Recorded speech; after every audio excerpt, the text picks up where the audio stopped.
human rights, the rule of law, justice, fairness, responsibility and accountability, as well as sustainability. It is within this context that the new government of Malaysia has pledged to ratify all remaining core UN instruments related to the protection of human rights. It will not be easy for us because Malaysia is a multi-ethnic, multi-religious, multicultural and multilingual country. We will accord space and time for all to deliberate and to decide freely based on democracy.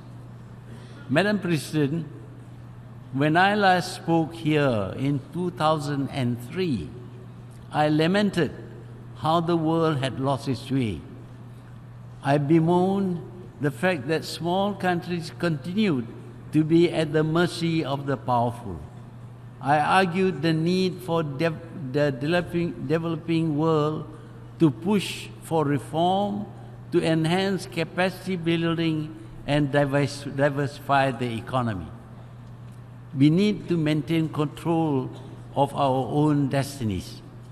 But today, 15 years later, the world has not changed very much. If at all, the world is far worse than 15 years ago.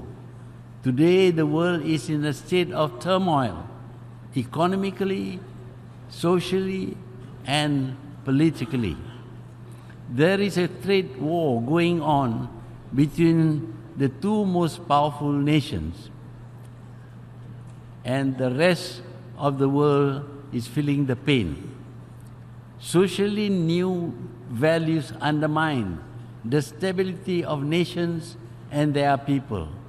Freedom has led to the negation of the concept of marriage and families, of moral codes, of respect for each other. But the worst turmoil is in the political arena. We are seeing acts of terror everywhere. People are tying bombs to their bodies and blowing them up in crowded places. Trucks are driven into holiday crowds. Wars are fought and people beheaded with short knives. Acts of brutality and are broadcast to the world live. Masses of people risk their lives to migrate only to be denied asylum, sleeping in the open and freezing to death. Thousands starve and tens of thousands die in epidemics of cholera. No country is safe. Security checks inconvenience travelers. No liquids on plane.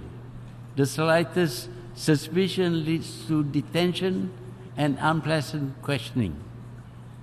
To fight the terrorists, all kinds of security measures, all kinds of gadgets and equipment are employed. Big Brother is watching, but the facts of terror remains. The acts of terror remains. Malaysia fought the bandits and the terrorists at independence and defeated them. We did use the military, but alongside and more importantly, we campaigned to win the hearts and minds of these people. This present war against the terrorists will not end until the root causes are found and removed and the hearts and minds are won. What are the root causes? In 1948, Palestinian land was seized to form the state of Israel. The Palestinians were massacred and forced to leave their land. Their homes and farms were seized. They tried to fight a conventional war with help from sympathetic neighbors. The friends of Israel ensured this attempt failed.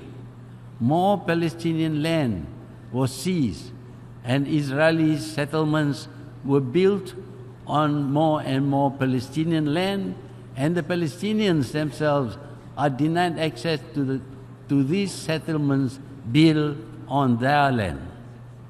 The Palestinians initially tried to fight with catapults and stones. They were shot with live bullets and arrested. Thousands are incarcerated. Frustrated and angry, unable to fight a conventional war, the Palestinians resort to what we call terrorism. The world does not care even when Israel breaks international laws, seizing ships carrying medicine, food, and building materials in international